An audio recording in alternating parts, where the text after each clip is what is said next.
बार हम आपको बता दे रहे हैं कि जो हमारा पेनिस होता है, पेनिस एक ट्यूबुलर स्ट्रक्चर है, ठीक है, ट्यूब जैसा होता है जिसमें मसल प्रेजेंट होते हैं और टिश्यू प्रेजेंट होता है। और कौन सा टिश्यू प्रेजेंट होता है? Erectile tissue. इरेक्टाइल टिश्यू वो टिश्यू होती हैं जो पेनिस को क्या करती हैं? इरेक्ट करती है, यानी हार्ड करती हैं, ठीक है। जो हमारा पेनिस होता है, पेनिस को एक्स्ट्रा जेनिटेलिया ऑर्गन भी कहा जाता है, क्योंकि ये जो जेनाइटल रीजन होता है हमारी बॉडी के बाहर होता है। मेन कॉपुलेटरी ऑर्गन भी कहा जाता है। कॉपुलेटरी ऑर्गन इसलिए कहा जाता है कि जो कॉपुलेशन होगा, ठीक है, कॉपुलेशन मतलब जब रिलेशनशिप, सेक्सुअल रिलेशनशिप बनेगा तो उसमें हेल्प करेगा ये, ठीक है। जो हमारा पेनिस होता है, पेनिस के कुछ रीजन होते हैं, जैसे अगल बगल क्या होती हैं? हड्डियां होती हैं, तो इसको बोलते हैं पेल्विस बोन, ठीक है। अब हमारा जो पेनिस का जो इंटरनल स्ट्रक्चर देखें अंदर साइड का, तो अगल बगल जो होते हैं इनको बोलते हैं क्रूरा मसल और बीच वाले को बोलते हैं पल्प, ठीक है। तो एक बीच पे लाइन जाती है, एक ओपनिंग ट्यूब जाती है जिसको बोलते हैं पेनाइल यूरेथ्रा। इसी पेनाइल यूरेथ्रा से स्पर्म और यूरिन बाहर जाते हैं, ठीक है। जो अगल बगल लेयर होती है उसको बोलते हैं कॉर्पोरस, या बोल सकते हो कॉर्पस स्पोंजियोसम, ठीक है। ये कॉर्पस स्पोंजियम पूरे लास्ट तक जाती है, और जो लास्ट में जो बल्जिंग पार्ट होता है इसको बोलते हैं हम आपका ग्लैंस पेनिस, ठीक है।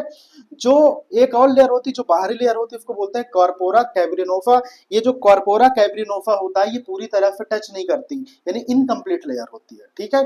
फिर आपको देखा जाए कि जो हमारे पास क्या होती है, जो ग्लैंस पेनिस होती है, ग्लैंस पेनिस को कवर करने वाली एक स्किन होती है जिसका नाम है फोर स्किन, या इसी को बोलते हैं प्रीप्यूस, ठीक है। इसमें एक ग्लैंड होती है जिसका नाम है प्रीप्यूशियल ग्लैंड। ये प्रीप्यूशियल ग्लैंड एक व्हाइट कलर का लिक्विड प्रोड्यूस करेगी जिसका नाम है स्मेग्मा। ये स्मेग्मा क्या करती है? बैक्टीरियल ग्रोथ को न्योता देती है, ठीक है ना, कि भाई जाहिर सी बात है स्मेग्मा है यानी बैक्टीरिया क्या करेगा? लिक्विड है, तो लिक्विड यानी नमी है, और नमी है तो क्या करेगा? यहाँ पे एक लिक्विड आएगा यानी बैक्टीरिया का ग्रोथ होगा, माइक्रोबियल ग्रोथ होगा। तो माइक्रोबियल ग्रोथ को रोकने के लिए कुछ रिलीजन में क्या करते हैं? इसको कट कर देते हैं फोर स्किन को, और जो कट नहीं करते उसको क्या कर देते हैं? वो धुलते रहते हैं, उस एरिया को साफ करते रहते हैं, ठीक है। फिर बात आती है कि जो हमारा पेनिस होता है, आपने देखा होगा कि जो पेनिस होता है, पेनिस में इरेक्शन क्यों होता है? आपने सुना होगा कि ब्लड फ्लो इंक्रीज हो जाता है। क्वेश्चन ये है कि जब ब्लड फ्लो इंक्रीज होता है तो ब्लड बाहर क्यों नहीं जाता? तो उसका रीजन क्या है कि जब क्या होता है, देखो सेक्सुअल स्टिमुलेशन मिलता है, जब सेक्सुअल स्टिमुलेशन मिलता है तो एक नाइट्रिक ऑक्साइड रिलीज होता है। वो नाइट्रिक ऑक्साइड कैल्शियम के लेवल को क्या कर देती है?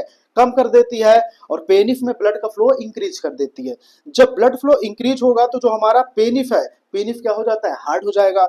अब आपको पता है ब्लड फ्लो जब इंक्रीज हुआ तो ब्लड का प्रेशर भी तो बढ़ेगा। नहीं, जब ब्लड का प्रेशर बढ़ा तो क्या करेगी? जो वेन होता है, वेन को क्या कर देगी? कंप्रेस कर देगी। जब ये कंप्रेस कर दी तो ब्लड हमारा बाहर नहीं जाएगा, ठीक है।